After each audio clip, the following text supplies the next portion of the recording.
out of my mom's siblings, right down to my cousins, my nephews back then, and then right down to even our 10, there has never been any graduate in the family. And then by the grace of God, I've completed senior high school. And I started on my tabletop. I have a lot. I've been through a lot and I've experienced a lot. And that is what has really developed me to become who I am today. I didn't really misuse my money, but I misappropriated my money. I opened the branches, but disloyalty broke the branches. And that was when I learned my biggest lesson, that you can't just start something at one particular place and be successful and think you can apply the same method to another place to think you become more successful there. No. Success comes from your experience and also... What is the real truth about entrepreneurship in Ghana? But there are times I've really been broken down. And I felt like, why did I do that? I know there is going to be a lot of challenges, but that has never discouraged me because I'm not into business for money or profit. I want to impact life.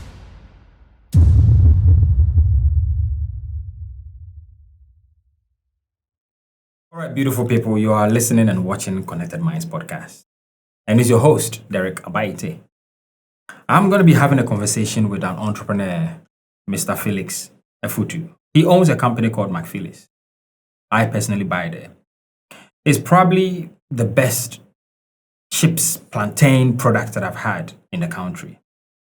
And you should sit through and watch this conversation because we are going to talk about how did he start and what amount of money did he start his business with. So for the young people that are expecting the conversation on how to start from zero startup capital or very limited startup capital, and you don't have any opportunity to travel abroad, this conversation is for you. You've always been asking and have delivered. Now, welcome to my studio. Thank you, Mr. Abaitey. Very awesome and more relaxed than before. Yeah. And you look great. You look fantastic. Thank you very much. Thank you very much. From the last time we met. Business is hard, isn't it?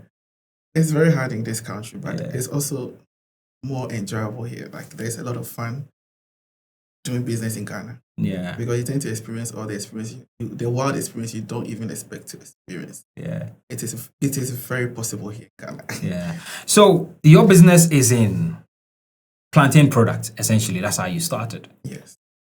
Talk to me. How was the journey like starting up? The journey, I would say, is just the regular or the basic startup business as any other young entrepreneur who want to venture into food business will also experience. But what makes mine stand out is the fact that I was able to start up from a tabletop to right now owning a company out of Plantain production. And the journey has never been smooth. There have been times I cry. There have been times I get overwhelmed, and there are times I just have to be in the moment. And I think such is life.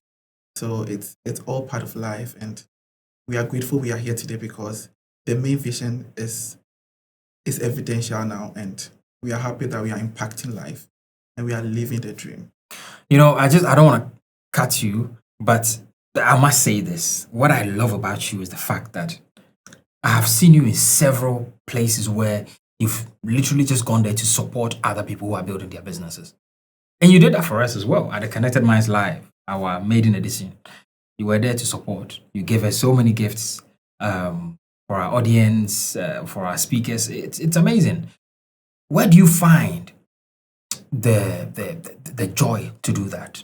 I'll say the joy will come from within, because if you don't have abundance in you, you can also give out. So before you would think of helping someone or being in support of something, it has to come naturally from within.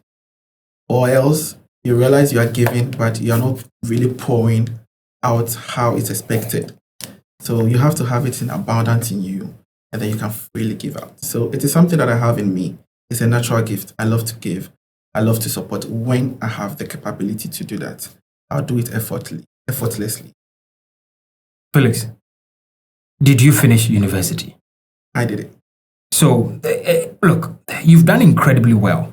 I want to know your path from the school you went to in the early stage, all the way through to the point you decided, no, I don't want to go to university. I want to start a business. Thank you for the question. And I would say my beginning has never been as rosy as a lot of people may as experience as their upbringing to be like. I grew up from a broken home, from a very basic family, where even feeding 3 square meal a day is always a challenge. And unfortunately, my parents couldn't really cater for my education, so I ended up living with other families and relatives that can help me with my upbringing and my education. So I basically didn't grow up in one home, but I ended up growing up or being raised in different homes. So I basically in the whole of Accra, I've lived from the east to the west and the north and the southern part of Accra. So I started from Jamestown. I was born and raised in Jamestown. My mom is actually a Ghana. My dad is also a Ghana. We are all from Jamestown. So I was born and raised there. And I recall when I got to class 1, my daddy and my mom has already separated. So I had to live with my father because, Ghana here, tradition says that it is the men who raise men. So I had to live with my father. So I lived with him for quite, I think, a year to 2. And I realized things were extremely difficult. And whenever I come to my mom's place, once I bad when you become the so whenever I come to my mom's and I get whatever, as a child, your basic need is food and somewhere better to sleep. So when I come to my mom, I get what I want to eat and then somewhere better to lay my head. So as time goes on, my need gone beyond just basic needs than also how I can the component that will bring up a right child. And I realized it was being lacked in my community. And luckily for me, I had relatives who also noticed that default and then they came to my rescue. So I ended up living with my grandmom in Konnected. From there, I left there because I was hard, so she couldn't handle me. So I came back to live with my father, and it was still the same story. So I had to leave my father's end and go to live with other relatives, which are actually not my family. So basically, I was like a houseboy to them. And that was where I discovered my true potential. Right, talk to me. What was happening in that house? It was a lot. So luckily for me, she was also an entrepreneur. She was into coat store business. And back then, I think around 2008, she was living here in East Legon, and then her shop is in Medina Market. And back then in the early 2000s, she had one of the biggest coat store shop in Medina Market. So I live with her here. So right from the morning, I'll do my morning chores as a regular child. And then from there, I'll go to the shop with her and assist her in setting up and everything because she doesn't trust any other person than me. So she makes sure I put everything she needs in order for her. And then I will go to school. Right after school, I have to come back and help her to close the day before we come back home. And then the day was ended. So that is how my life routine as a young teenager revolved. Do you think you overworked yourself in that house? I would say yes, but it was impactful because that was what has built my resilience and my confidence to where I am How? today. What exactly did it give you? Basic training of how a boy child is supposed to be raised. And I had it all.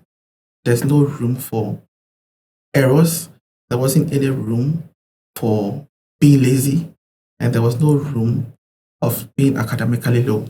Because luckily for me, right from Saito, they took me to one of the best preparatory school in Medina back then. So I had no other excuse to fail my exams. So I needed to sit up academically. I needed to sit up with my house choices, and also I needed to also sit up with my morals. And it was a tough journey for me because coming from Jamestown and all the way to East Legon, it's a two different society or community altogether. Yeah. So the 360 was a sharp one for me. I'm just trying to figure out exactly what aspects of the training you had in that house that made you very entrepreneurial. Is it the chores you had to do around the house and to help her with the business as well? Okay. I'll say yes. So the choices, as I mentioned earlier, you don't have an excuse to be lazy. So there's a time I had to wake up and do all my choices, and there's a time. Back then, we used to listen to Radio Ghana in the morning at 6 o'clock, and then my mom will get up from her room at 6 o'clock And then right at 6:30, I think at 6:30, they give a particular segment on the radio. And then that was when, okay, so our radio is on Obono FM. Right. But 6 o'clock, they switched to Radio Ghana to take the news. Okay. And then right after 30 minutes, they'll come back to Obono FM. So the moment they are coming back to Obono FM, there is this kind of morning segment, morning drive they have. So when they have a jingle for the morning drive. So when the jingle starts ringing, wherever I am, I must know it's time for me to bath, for us to leave. So that is the discipline. And then when the jingle starts ringing and I don't rush to the room to change or bath to prepare to work, the yelling alone, you can't handle. So right. you just have to make sure you are doing things at the right time. So that was discipline for me. You were disciplined. That was discipline for me. And then the entrepreneurial side was when I go to the workplace, I quite remember there was a time she brings in a lot of goods, and then there was a value tax added to the product cost. And they've separated the tax. Whenever you buy product, they'll give you the product cost, and then when they calculate the total, then they'll add you the tax element, and then they'll give you the total cost. So when they brought the product, from the onset, I thought the product cost was there, so we just add our profit and then we sell. But I realized when I add the profit, when I add the margins to the product cost, and then we sell, we are not making the actual profit that I was expecting. And I asked myself why. That was where my curiosity started. So that was where I realized there were tax rates margin added to the product, and I needed to get the cost, the value of the tax on the product. So I'll add it to the product, and then I add my margins to the product. And that was me back then in JHS. I was doing all that margins to help us get the right price for us to sell. And from there, I was really loved. I want to get a bit deep into this. Okay. Every time I speak to a guest, I'm really trying to figure out what aspect of their childhood has contributed to their success, right? And I'm kind of getting there with this. How many siblings do you have? I'll say 5. Okay. Out of your siblings, would you say you've been pretty lucky with life? Of course. Awesome. I'm getting there. Now, let's talk about the siblings of the woman you lived with. How many siblings? She had one daughter. How many? One daughter? Yes. Okay. And how is she doing now? Oh, she's better. The house is already established. Established. Great. Yes. So it's basically, for me, this is what I figured out. The fact that you moved away from parents and then went to work under somebody else and they worked you. You worked really hard. I did. That gave you a different type of makeup that you have today. Yes. Would you agree? I totally agree, 100%. I'm always confident with that. And then do you know the irony of all this? Yeah. My current shop, the annex shop, is right at my foster mom's junction. In Wow. So anytime, whenever she's from UK, I just walk into her house, I give her products, and she's always proud of me. She's always proud of me. She calls me anytime. She comes to check on me anytime. I've asked this question to myself. Why do you think we can have siblings from the same family, but only one or two become financially successful? What's the aspect of the person that becomes that others may not have? Yes, so when you read the pattern, it all boils down to the upbringing. That is what makes all the difference. Because there are some homes you go there and then you realize that they are from a very good home, well-educated home, and the parents make sure that the kids are well-educated. They have the knowledge, they have the basic understanding to life. And they will all be successful in as much as they will 100% not be the same at the level, but you realize that if one person is standing at a particular pedestal, the spaces between them is not that really much. Right. It's not that really much. And then on the other side, if you are from a particular family whereby there's already a kind of status quo you are living to, and then you get the opportunity, or you are graced enough to break out and then be raised from a particular good home, you realize when you come back, you stand up. You would actually say that you were raised in a better home than the home you were born into? 100%. 100%. Is it because of the new training you had, or because of the money and the exposure this woman had? I wouldn't say the money and the exposure, but the training, because a lot of people get exposed to money, but they don't even have the principles or the discipline to handle the money. But I had the opportunity to see money and then also experience discipline. So right now, as I'm sitting here, I see money, but I'm disciplined on how to handle money because that was how I was raised up with. So it is the two components coming together. If 4 more of your siblings were raised by the same woman, do you think it would have all been financially? Absolutely. Absolutely, because my siblings we are all hard. We are very strong. We are all strong. As I'm speaking to you now, none of us are still not, we are all survivors. They are fighting really hard. And I think lately the narrative has changed. So we are being exposed to a lot of opportunities and they are really doing very well. But the only difference that made me stood out was that I was the last but one of my parents. Okay. Of my mom, actually. I was the last but one. I was the fifth child of my mom. And then I started experiencing life, or let me say, I started making money or started business very early at age 20, 21. I started my own business. And by age 25, I'm driving my first car, I'm getting married, I have my kids.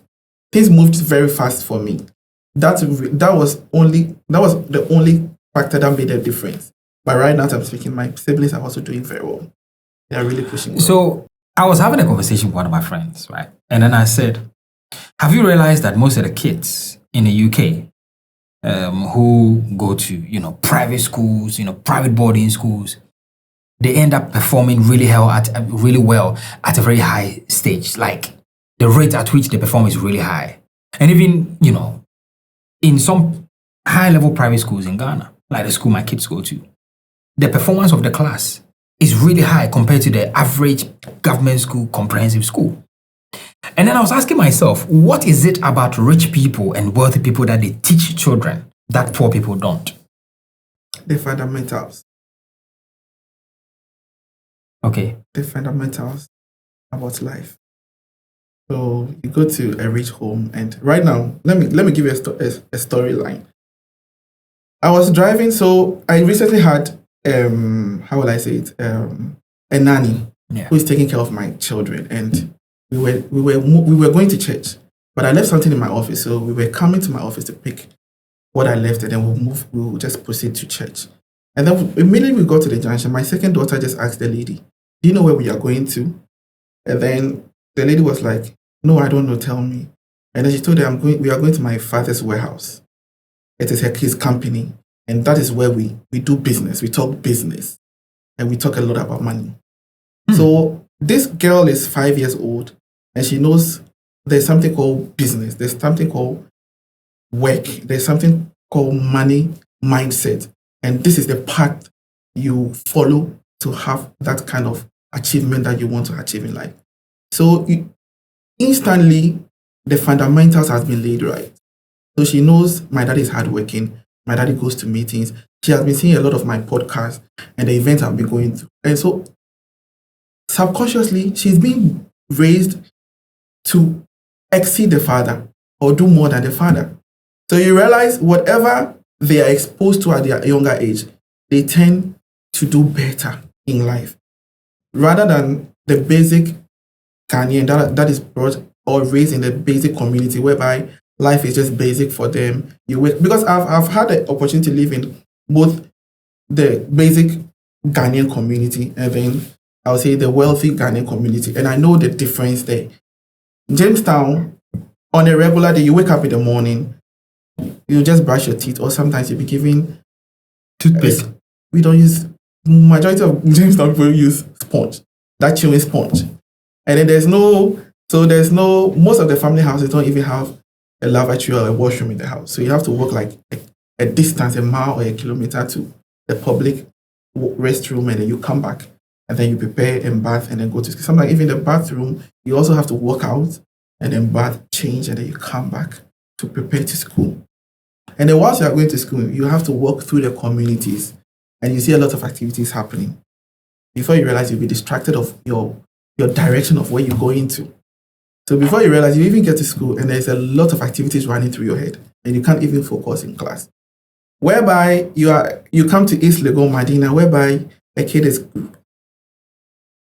is raised in a bungalow, a confided home, whereby everything, all basic amenities is provided in the house.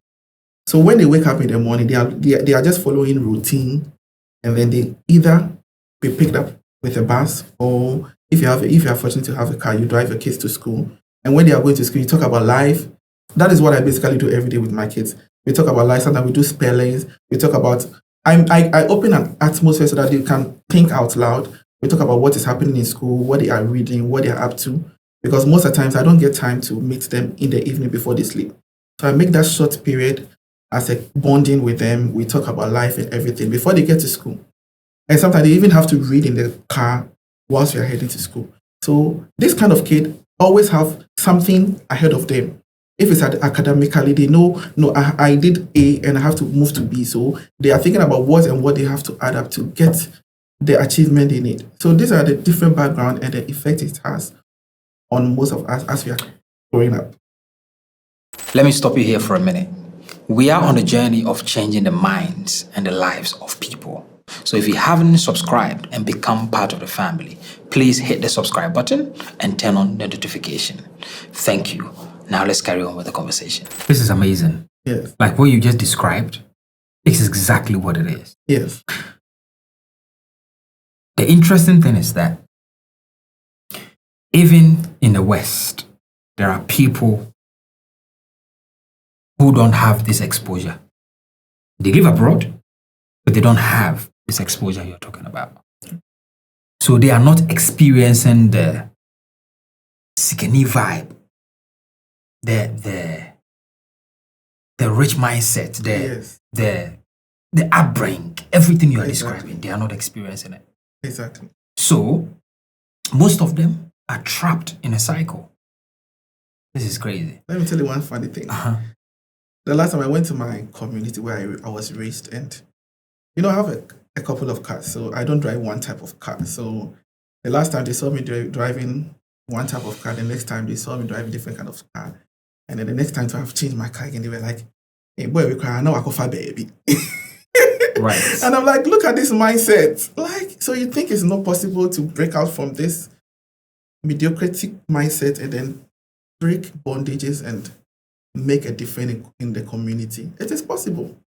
It's all from the mindset. And you got this mindset. The aha moment or the epiphany was when you spent time with this woman in East Legon. Okay, great. So now, you've spent amazing time. They've taught you all the things that you're supposed to learn as a young man. Now, talk me through the journey of starting your business. Thank you very much. Yeah, so starting my business, I would say it comprised of a lot of factors. It was a miracle, it was a direction, and it was also a well-directed plan. I would say that. It was everything all together. So basically, right after senior high school, I was supposed to go to tertiary, right? But unfortunately, I've left my foster mom back then. I've gone back to my family home and I've gone back to the genesis of where I started from. Things were difficult, no family support here and there, but I still had the dream of making a difference. So I knew to break one status quo is to graduate from tertiary. Because out of my mom's siblings, right down to my cousins, my nephews back then, and then right down to even our 10, there has never been any graduate in the family. Wow. And I was the light to that part, because they were seeing me moving from one stage to the other, and then by the grace of God, I've completed senior high school. Unfortunately, I didn't do well with senior high school. My result wasn't good, but I resat again and then wrote my NOVDEC, which I did. I excelled. So they were expecting me to go to the tertiary. That was where I also started discovering myself. So right after senior high school, I realized things were difficult. And I said to myself, I have the experience of entrepreneurship. I have the experience of trading. Why should I be sitting here and suffer whilst there are vast opportunities out there? So why don't I start doing something for myself? Why don't I start trading, a kind of trade for myself that can sustain me, give me a little cash backup to further my education? That was the whole mindset. So that was where starting a business processing all started from. Because luckily for me, I've had the exposure. And then even in senior high school, I did visual art. And in visual art, you learn entrepreneurship. So I had a very tiny knowledge around entrepreneurship. So that knowledge was what I really applied. So back then, 11 years ago, I knew if you want to start a business, one, you have to find a problem in your community. So one, what is the problem in my community? Okay, I search. And first and foremost, you have to look to yourself and see what the value you carry to give to the community. What value do I have? What value do I think I have that is so exceptional to a lot of people in the community that when I provide to the community, it will impact the community and also bring me a good impact? And I realized I could cook. Cooking was a gift for me because I didn't go to any catering school, but I could cook any local dishes. And with the continental, teach me today and tomorrow, I'll be perfect. So I realized cooking was my gift and I didn't want to waste it. So right from the onset, I knew I was going to do food business. But the particular food business was still not discovered because I have to look in the community and look at what kind of food business is not really trending and how I can come in to fill the gap and then make some cash. So luckily for me, after senior high school, I worked with a couple of caterers. I've baked bread before. I've fried kelewele before. I've fried rodo, yam and chips, yam and toffee. Do you know yam and toffee? Yeah, of course. Yeah, I've fried yam and toffee. I've even sold bangkun, rice. So yeah, I've had all those experiences growing up back then. So I've had a couple of exposure to a lot of food trade. So when I was thinking about the particular value I wanted to give to my community, the particular food trade that I think is not really trending the community to give to my community, was when plantain chips came in mind. I realized plantain chips was scarce. Not just scarce, people were selling plantain chips, but back then, if you recall 10 years ago, if you need plantain chips, unless on the traffic, that you buy plantain chips in the Tide rubber and that, it wasn't standardized. And back then in senior high school, I was taught how to brand a product. Packaging. I didn't know too much about branding. So packaging. So I knew how to package a product to make it more appealing to a certain level of client. So with those basic knowledge, I said, okay, why don't I start also plantain chips, package it in an exceptional package and present it to a particular caliber of people that can patronize my standard of value I'm giving to the community and then make some money. So it was a basic knowledge. It wasn't too much like someone really going to school to learn all this, but it was out of all the experiences I've had. So I had those broad knowledge around business and starting a business. So the first step was to find my target audience. That was when I came to East Legon, because looking at plantain chips, I was looking at a working community, a business class community, where people in that community are busy. They don't have time to cook, and then they need quick food, quick snack that they can carry it everywhere, anytime, at every moment they can enjoy and be full. So I think I had a couple of communities in mind. First was Airport Residential, second was Pinterest, and third was East Legon. And I knew those were where my targeted audience were. So I came up with a plan. You were thinking very creatively. I was very, very calculative back. A comedy, like we were suffering. And we wanted to break the yoke of poverty. So there was no time to make errors. Yeah, but look, why not go the regular path that you know? Go to school, get a job, and get employed. It's if you want to break the yoke of poverty, why did you not just go for the regular route and then decided entrepreneurship? It's beautifully crafted. I think looking really through your path, it's almost as if you were being molded. Of course. You know, they throw you into wealth, you see a few, then you go back again. Again. Right? So why? That is why earlier I said it was a divine direction, because sometimes I look back and I become very emotional, because from the beginning I didn't even understand what I was doing. I wouldn't lie to you. You recall earlier when we were talking, I told you sometimes I do things I don't understand. So I even tell my wife, oh, when we get, normally that's what I even discuss with my wife. Oh, when we get to the crossroad, we'll cross. That has always been my anthem in life. When we get to the crossroad, we'll cross. Because sometimes I actually take a path. A lot of people around me tells me it is risky, but I'll take. A lot of people. Are you like the chosen one or something? I'm yet to know. Yeah. A lot of people, like one day I'll intentionally let you talk to a lot of people around me and they tell you this guy is different. I take path that it doesn't make sense. Like talking about plantain chip business. How can a young guy from senior high school that the whole family is looking up to him to go to tertiary find a white-collar job to do? Is going to the roadside to sell plantain chips. Yes. And my family was against it.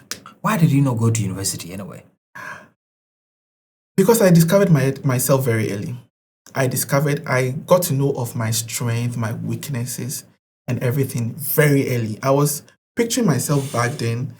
How is Felix going to navigate through tertiary, right after tertiary? Right. And I was even, as early at that age, I was even calculating my monthly salary and the things I wanted to do for myself before 30 years.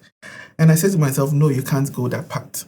That was way back when I was in my early 20s. And I said to myself, you can't go that path. Rather, choose this path, and it's 50-50. It's either you fail, even if you fail, you'll get an experience. And if you win, you'll become a victor. Have you regretted the decision? Never, ever. Not even a bit. I've learned a lot. I have learned a lot out of this part. Felix, what was your initial startup for your business? I'll say 1,500 for the capital to start a business. Where did you get it from? Family and friends. And how did you structure that money to be used for the business? I did very well. I did very well because I had a broad idea of how to run. One thing about me, my people will tell you, I don't write too much. I just envision things and then I do calculation in my head and then I put the things in structure. So right when I wanted to start a business, I told people to just gather money for me that I wanted to start business. So some gave me 100, some gave me 50. I think one of my auntie lended me 500 cedis or so. And I brought all those monies together. And then I looked for the space. Luckily for me, the space was an abandoned land in East Legon.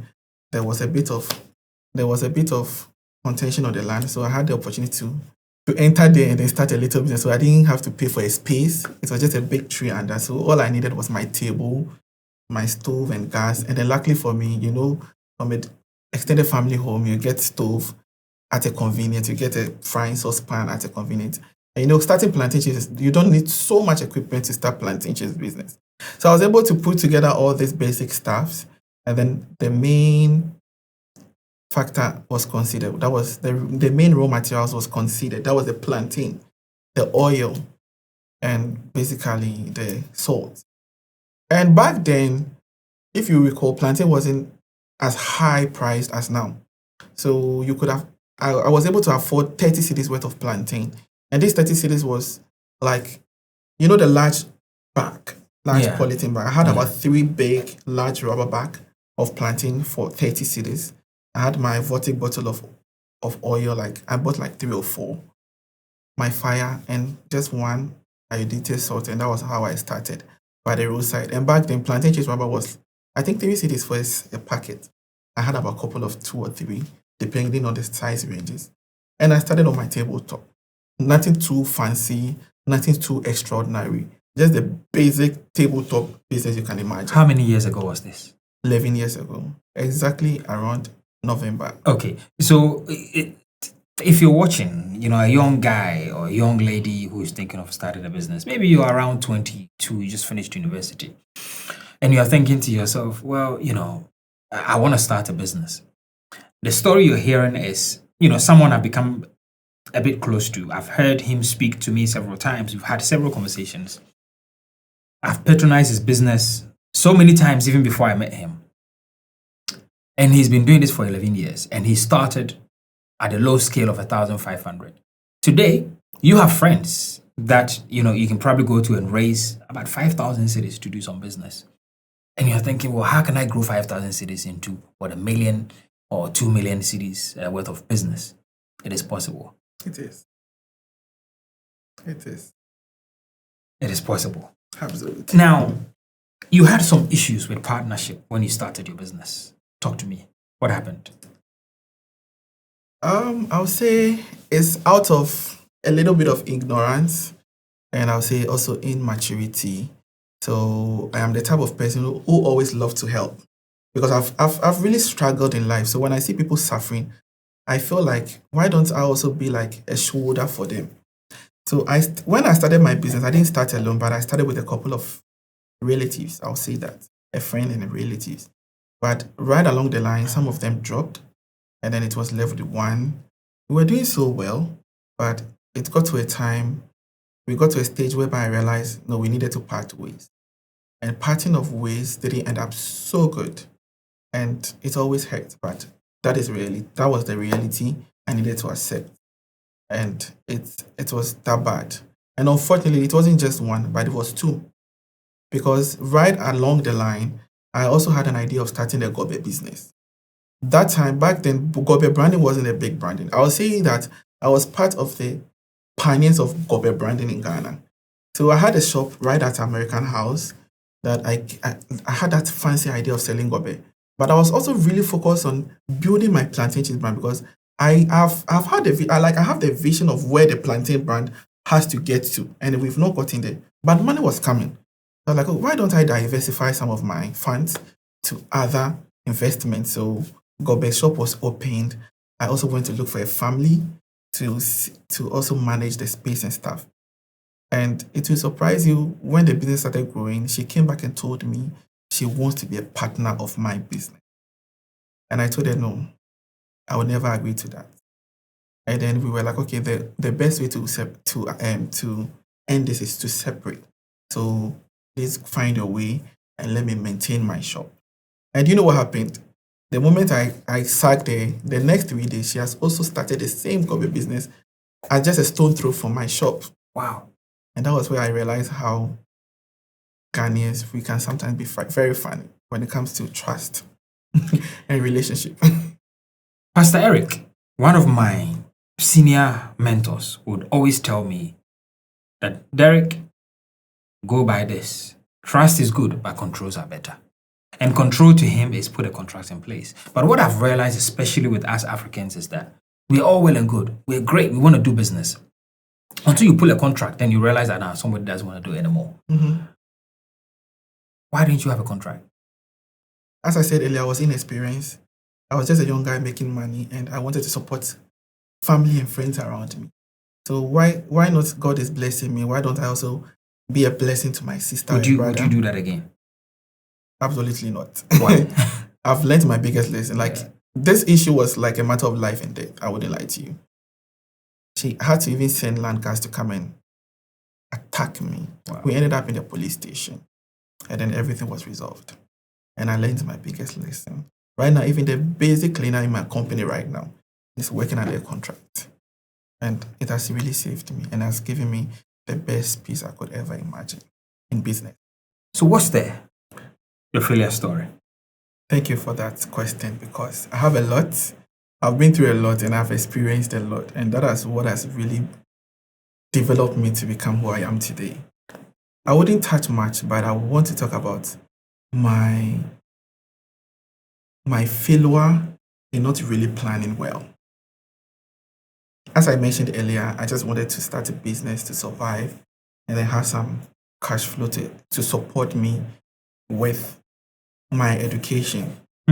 But as I started the business, and then in the process of the business, I realized, no, this is actually not a survival business, but it is a generational business. I can really make a whole generation out of this. So the first thing I needed to do was to have a structure and have a better business plan back then, earlier. But I failed because, young guy, you are working, money is coming, so you feel like you can do everything with your money. I didn't really misuse my money, but I misappropriated my money. So what I did was at first I wanted to open branches because Felix is selling in East Legon, so I wanted to venture into other communities to sell plantain chips, which I successfully did. I opened the branches, but disloyalty broke the branches. It couldn't survive the first year, so I had to close it back and then come back to East Legon. And that was when I learned my biggest lesson that you can't just start something at one particular place and be successful and think you can apply the same method to another place to think you'll become more successful there. No. You have to read the environment. You have to see what they buy into, the psychology of the buyers, and all that comes in place. That was one thing I failed. I was thinking because I've been able to build a brand somewhere, I can just translate the same brand or transfer the same image to the other location to do there. And that was where I failed. And also there wasn't a good structure in my business back then. So, back then I was just a sole proprietor. I was running and controlling everything by myself. So there wasn't any structure that if boss is not here, this and that is the flow we need to follow. And that really broke the two branches. And I needed to come back to factory reset to continue building myself. Yeah, so I failed, but I learned my lesson. And then it gave me a second thought. So what can you do to still meet Ghanaians beyond East Legon? And that is that is where the rebranding of Felix all started from. So from sole proprietor, we had to move to limited liability and rebrand the brand and then push. Let me stop you here for a minute. We are on a journey of changing the minds and the lives of people. So if you haven't subscribed and become part of the family, please hit the subscribe button and turn on the notification. Thank you. Now let's carry on with the conversation. But I mean, you've done well with the second branch you have. Where I met you, we had a brief chat. You've done well with it. I mean, I know it's still in East Legon. It's in East Legon. But how have you been able to succeed with that compared to the other branches you opened that failed? Okay, so success comes from your experience and also what you've learned. So out of my experience and the lesson I've learned, I was able to apply the best structure and system to help me with the branch. And then I wouldn't lie to you, after opening the branch, it gives me the idea or the open-mindedness to do more. Because right after the branch was when I opened my factory. And it's a fully working factory now with a lot of stuff because it is not an automated factory. We are working manual out there. The automation is just like 10%. And you can just imagine. So out of my experience and what I had to learn, because I have to go back to the books and then learn from the expert to do what is right. And I had a lot of advices from people as well. That really shaping my understanding to business and my understanding to the direction I was going to. For someone who did not finish university, didn't even start, you've done fantastic for yourself. Thank you very much. I must say. Thank you very much. If you haven't heard this from somebody who's not a family member before, Charlie, I'm proud of you. That's a great job. Thank you. I'm gonna ask a favor of you in the next few minutes. So I'm gonna get some products here. Okay. And don't think of it as your product. Think of it as education for somebody starting a business and how to sell the product, monetize that product, and push the product. Right? It could be anybody. It could be anything. It could be any product. Okay. But unfortunately, or fortunately, I have you here. So I'm going to show you a set of products too. Right? Okay. Awesome. Thank you. Fantastic. So these are two products I have. Okay. And it happened to be my Felix foods as well. So this I've seen in traffic. Yes, and a lot of, women selling this. And this is usually what I would buy. I usually get this from one of your branches in East Legon when I'm driving out. As a company, which one did you start with? I started with the Tide ones. Okay. And then we evolved to this, and then we introduced this one. So this is your latest product. These are okay. So very quickly, for someone who is trying to start a product business and not a service business, what would be your plan to cost this product? How do you do it? Or how should the person do it? So pricing, right? That is where pricing comes in. So pricing is a total amount of cost plus your expected profit plus your future plan, and that will give you your pricing. So this is a plantain chips, and the basic raw materials are plantain, oil, salt, and then fuel. And then there are other hidden expenses that you also have to consider. That is the expenditure, operational expenses.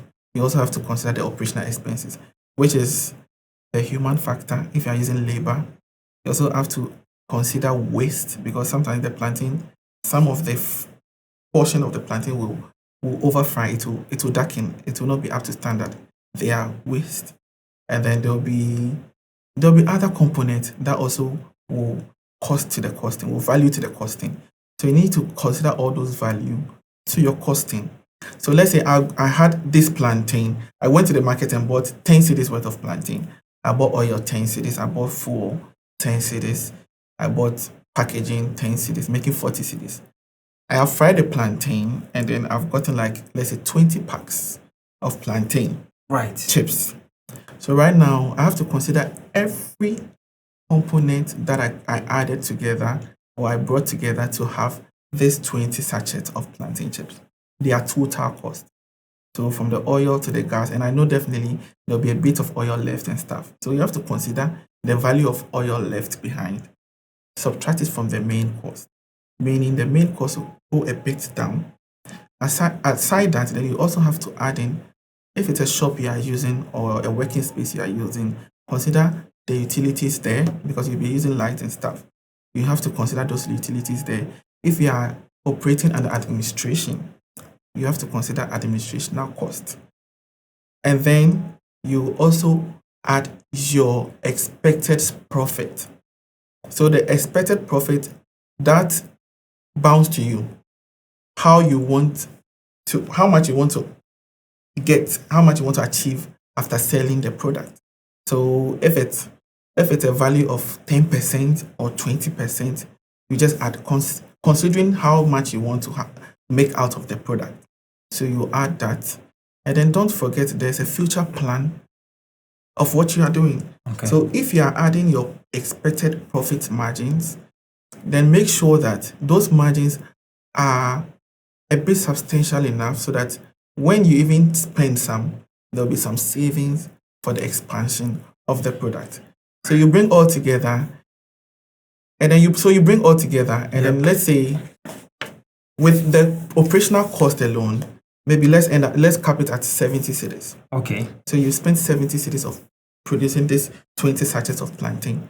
That means you divide the 20 by 70. You get about 3.5 cedis or something of one package. So out of the 3.5, then you add your profit expectation. Let's say you are expecting 10 cedis of profit. 1 cedi of profit, making 4 cedis, 50 pesos. And then you consider, let's say, logistics and stuff and how to get it to the shop, and the shop you are selling everything. You add your 5 pesos to it, giving you your 5 cedis to it, and then it's giving you a value of 5 cedis per pack. So when you sell this 5 cedis per pack, you are covered with every margins you're expecting to get out of the plantain, and then your business is good to sell, to scale up. But sometimes when it comes to pricing, a lot of young entrepreneurs make a lot of errors.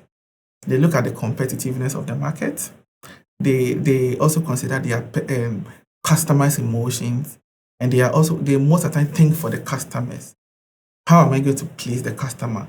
How am I sure that if I sell it to this particular amount of pricing, they will buy a lot? We are looking at moving numbers. We are looking at moving products rather than considering the future of the business. That is where a lot of entrepreneurs fail. And most importantly, with this plantain chips product, plantain price fluctuates. It doesn't have a fixed price as a raw materials. You go to the market, you have it at a particular amount when it's in season, and when it goes out of season, it gets overly expensive. It's so ambiguous, like it gets overly expensive. It gets to over 500 to 600% of the original price. And this is a product that you are compelled to still sell to your customers at a competitive or, so that's a persuasive pricing. So when it comes to some products, when you are pricing, you have to consider that underlying factor, consistency, and most of the times, the fluctuation of the pricing. So if you don't consider the consistency or the fluctuation of the raw materials, you sometimes sell, sometimes you think you are making profit, and you get to a time you'll not be even breaking even. And this has happened to me before. I've had a couple of experiences to that before, even recently. If you can recall, this year plantain really went out of season. It was extremely expensive. And I was considering my customers. Because from a particular price, I think we were selling this around 70, and then all of a sudden it has to be shoot to 90 cedis. And even at that 90 cedis, I'll tell you that I was still not breaking even. Wow.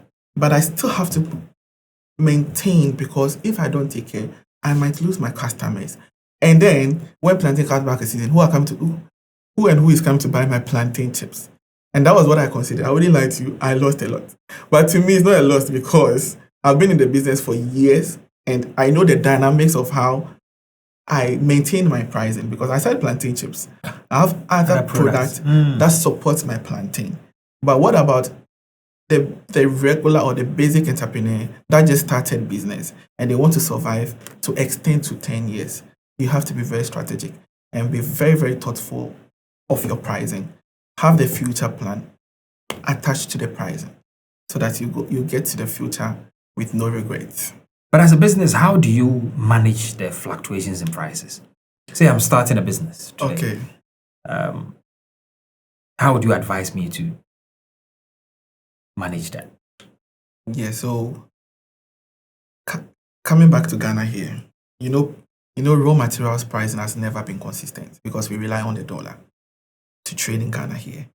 So one basic knowledge I think most Ghanaians know is that if they are pricing their product, they will not price it according to the rate of how exchange rate is running in the country. Okay. So you have to give a room of fluctuation and a room of any occurrences, so that even when the cost of raw materials even escalates, you have quite a number of space or room to readjust gradually to get to the expected pricing you want to change to. So that is what I've always been applying. So there's always that room or a space for correction, and it's not a very big gap. So let's say if the plantain, I know even if I sell for 10 cedis, I'll make 20 pesos out of it. Why don't I sell it for 10 cedis, 20 pesos? And then that 20 pesos margin is going to be to support that fluctuation. So when plantain is out of season, let's say my 2 cedis is taken away, and then I'm even losing like some little percentage off from my expected profit, I'll still be in business. And then when plantain comes back in season, my 20% is added to my 10 cedi or my 1 cedi, and it's still making me sustain in business. And when price even escalates, I know I've even been able to get a little aside profit from my original expected profit to even the margin I'm selling. So that side profit can even support you, pushing you to break even, and then you gradually also readjust your price to the market demand. And that is how it flows. Felix, what is the real truth about entrepreneurship in Ghana? It's a very challenging part. It's quite a lonely part. And it will really break you to make you. It will really break you to make you. And if you are not passionate enough for that part, you end up being a failure. Because I personally had to go through a lot of personal breakdown to rebuild myself to meet the expected capacity.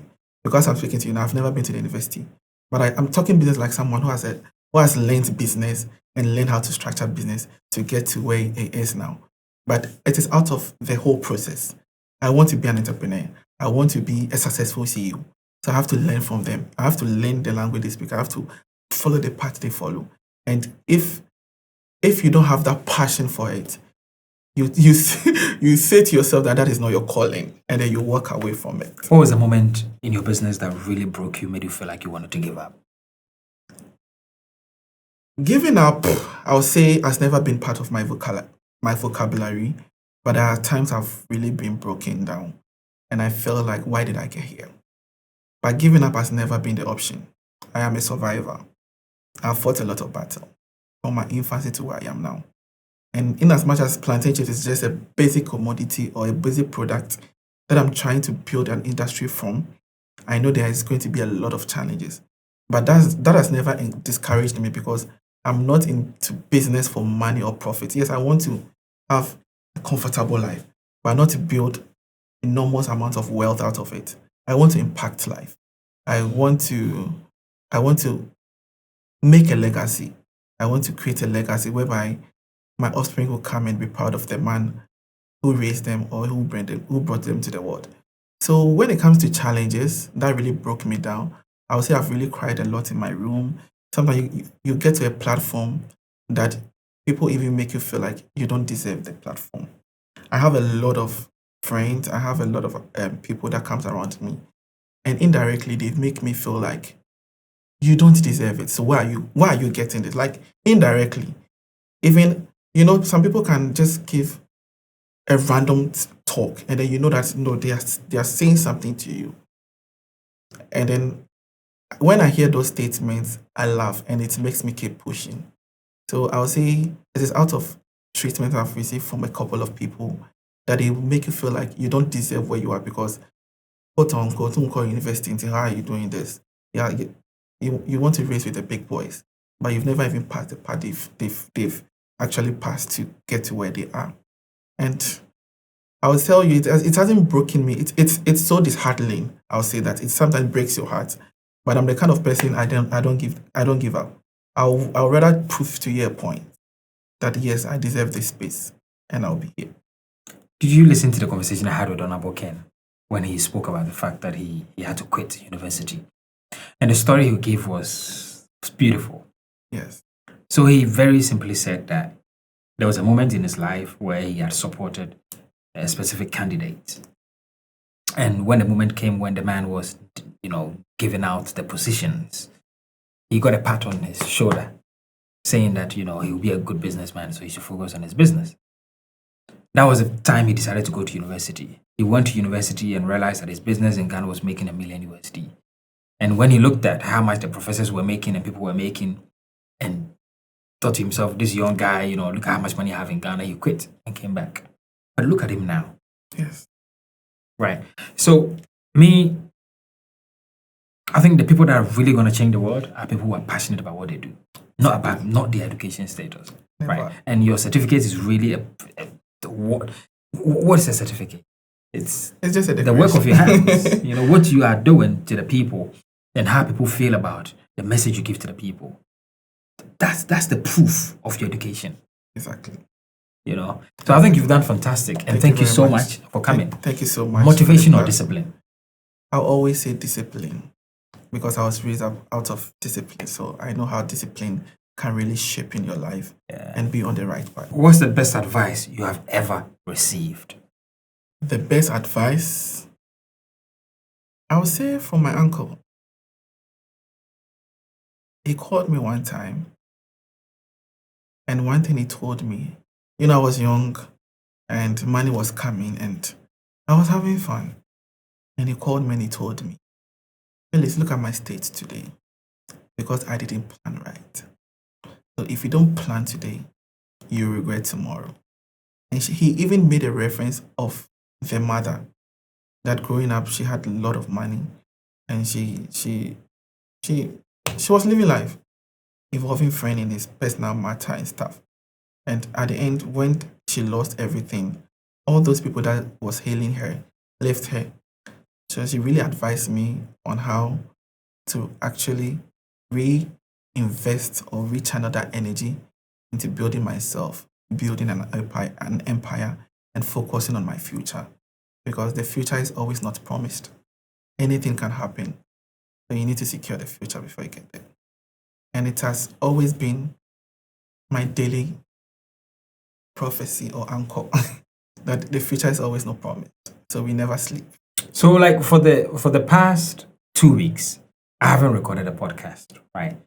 Because I traveled. And I had a conference outside. I think this is a conversation I've enjoyed so much. Wow. I don't know. Amazing. Maybe return to the seats. I don't know. I've really enjoyed this conversation. Amazing. And I just hope that the people in the comments and on Spotify and Apple really enjoyed the way I have. Absolutely. You've been an incredible guest for us today. Recommend a book for us. Books. First book is about leadership. Okay. I used to be a very bad leader, so I needed to read about leadership to know how to be an effective leader. And the title is How to Lead Without a Title. Wow. Yes, that's the title of the book. So How to Lead Without a Title. And it really spoke to me directly. From the beginning of the pages to the end of the chapters. It really spoke to me directly. And then the other book is How People Think. Okay. How people think. It's also it was a big rescue to me. And thanks to a friend of mine, Jonathan, I was really having a very difficult moment with a friend about our relationship. He just looked at me and told me, take this book and read. And I realized I was really making a lot of errors with my relationship with people. So as an entrepreneur, as a growing human being who wants to excel in life, you need to read this book, How People Think. It will help you to understand the psychology of people and how you can relate to them. And the last is about money, the psychology of money. Yep. Yes. Morgan Housel. Yes, it was amazing. It makes me found confidence in what I was doing, because initially I felt like I was doing so much, but I wasn't getting enough. And I was like, am I failing? I was asking myself, am I failing in some part?